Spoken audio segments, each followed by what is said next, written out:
आम जन तक पहुंचाने का कार्य कर रहे हैं। इसी के तहत आज आपसे रूबरू होने का अवसर मिला है। सबसे पहले मैं बताना चाहूँगा ई श्रमिक कार्ड योजना के बारे में। ई श्रम कार्ड होता क्या है, ई श्रम कार्ड किस किस के लिए फायदेमंद है और उनका फायदा किस तरीके से उठाया जा सकता है। ई श्रम कार्ड लेबर विभाग का ये एक पोर्टल है जिसके तहत अनऑर्गेनाइज सेक्टर जो कि असंगठित क्षेत्र के मजदूर होते हैं, जो किसान हो गए, पशुपालक हो गए, या ड्राइवर हो गए, बस कंडक्टर हो गए, मिस्त्री हो गए, या छोटे मोटे काम करने वाले। असंगठित होने का मतलब है ऐसा कोई व्यवसाय जिसके अंदर 10 से कम मजदूर हो। 10 से कम जिस कंपनी में या किसी व्यावसायिक संस्थान में मजदूर होते हैं वो असंगठित क्षेत्र कहलाता है। इनको अन्यथा ये किसी भी डिपार्टमेंट से किसी स्कीम का लाभ नहीं मिलता है।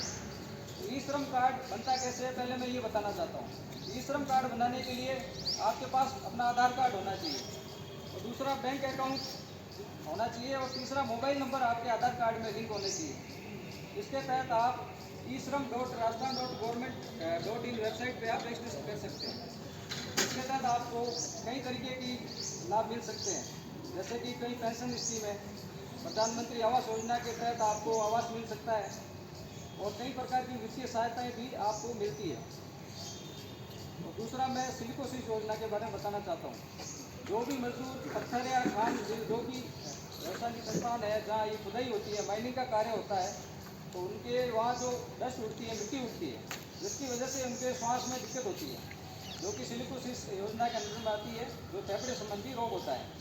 इसके इस योजना का लाभ उठाने के लिए आपको सर्वप्रथम मेडिकल विभाग से, चिकित्सा विभाग से आपको एक फॉर्म भर के इसके तहत आपको ये प्रमाण पत्र लेना होता है कि इनको फेफड़े में दिक्कत है, और इनको गवर्नमेंट की तरफ से अगर ये बीमारी लागू है, जिसको सिलिकोसिस पीड़ित है, उसको तत्काल प्रभाव से 1 लाख रुपए की सहायता दी जाती है।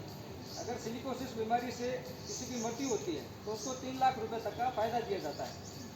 और सिलिकोसिस पीड़ित परिवार को, जो भी पीड़ित व्यक्ति है, उसको मासिक 1500 रुपये पेंशन का प्रावधान किया गया है। धन्यवाद।